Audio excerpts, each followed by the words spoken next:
Welcome back to Cinematic Sarcastic, a podcast that talks all things movies and television.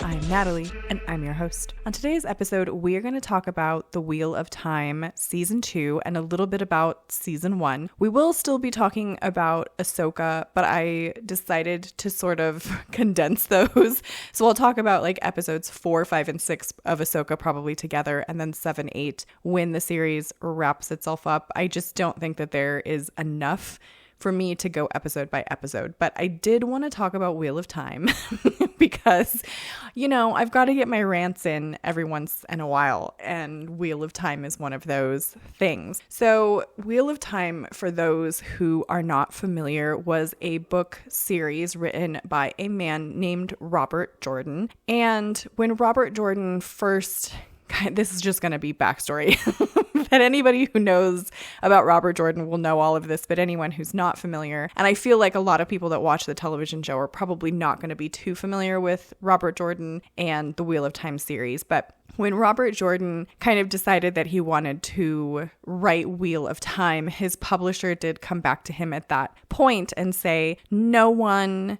is going to want to read fantasy books that are not exactly like Lord of the Rings, because Lord of the Rings was hugely popular during that time when Robert Jordan was writing Wheel of Time. So for anyone that reads the books, and certainly in the first season of Wheel of Time, the television show, if you are in any way a fan of Lord of the Rings, you can kind of pick out the similarities, you know, when they go into like the Mines of Moria, but in the Wheel of Time version, and what creature is kind of the Balrog, but not really. And like you can see the similarities there and how that sort of works. Thank goodness that the first Wheel of Time book did well, and he was able to kind of, from book 2 and certainly books 3 and beyond, was able to get away from having to walk in Tolkien's shadow and was able to create his own world and his own characters. And he did a really fantastic job. Unfortunately,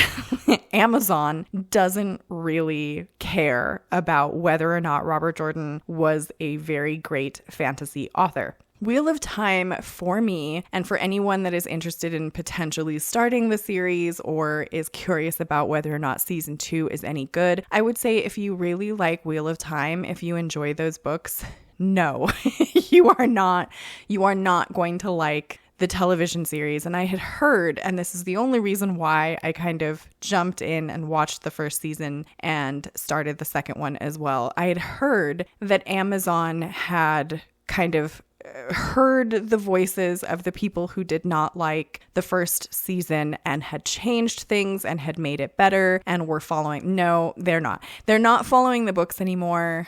They really have destroyed so much of the story from season 1 that now they're just continuing to destroy certain elements of it, but also trying to fix things that they destroyed from season 1 that they didn't realize that they had destroyed, like that were integral parts.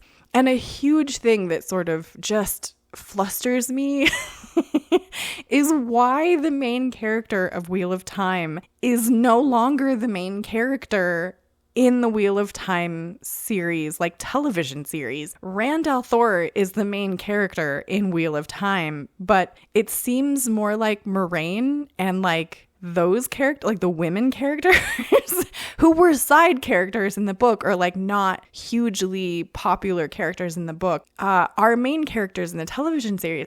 Women power, I guess. I don't know. I don't get it. It makes it, to me, a little bit more boring, because you're missing the quests that they were going on.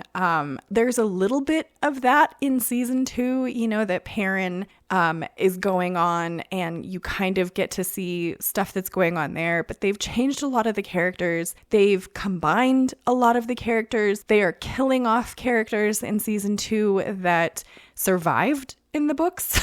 So I'm not entirely sure what's happening there. I do, in the television show, like some of the characters that they have created. I do really like Lan, who is a good character in the books, and I don't think he's a terrible character in the television show. I enjoy him. The relationship that he has with Moraine is not really the same as it was in the books, but it's okay. I mean, I think if you really enjoy fantasy, you can delete the Wheel of Time as a title for this television show and just go in as like generic fantasy show number 5, then the Wheel of Time is not terrible, right? It's no better or worse than any of the other things that we see that are out there. I think quality-wise, it's slightly better than like, gosh, what's another show that's like a fantasy show? Then like the Willow television show, I would say Wheel of Time is better quality than that. I would say it probably is on par with like Ahsoka, which is to say that it's not great and it's not terrible. There are things that are probably going to hurt your brain, you know, if you think about them too much, like the Ogier in the first season of Wheel of Time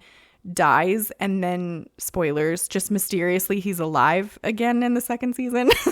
But they don't explain it. They never explain anything. It's such bad writing. Like, he gets stabbed basically through the heart, and they leave it that way in season 1. But then the first episode of season 2, he's alive and happy and popping around, and no explanation whatsoever as to what's going on. They did no explanation whatsoever about Matt's character either, because Barney Harris, who had been cast to play Matt in the first season, did leave the show during the first season. I think they hit COVID around that time. I'm not entirely sure whether he left the show because he refused to be vaccinated. There is something around that, but then also his social media disappeared. So there is some question as to whether or not there was something else happening that was more than that. But they did replace him, and the actor that they replaced him with is similar, but not the same.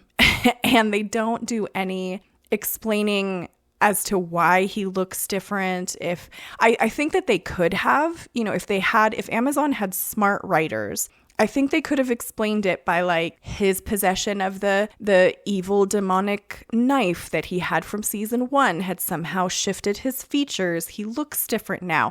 You can explain those things away if you are smart and you are a good writer. But the thing of it is I don't think that Amazon has very good writers. And I really don't understand Amazon's point, I guess, in spending all of this money to purchase IPs such as Wheel of Time, such as the Lord of the Rings stuff with their horrible rendition of Rings of Power, just to piss all over the IP and do their own shit anyway. Just create your own show. You know, don't disappoint people who, you know, the Wheel of Time has a fan base. So don't purchase an IP that has a fan base, you know, like Disney did with Star Wars or Amazon has done with Lord of the Rings and now Wheel of Time. Why do that? Why purchase an IP and then piss on it and do your own thing? It just doesn't make sense to me. There is another show that just came out recently. I don't believe it's an Amazon one. I think it's completely a different production company. But it was a television show made off of Bernard Cornwell's book series about King Arthur, the first of those being The Winter King. So the show is called The Winter King.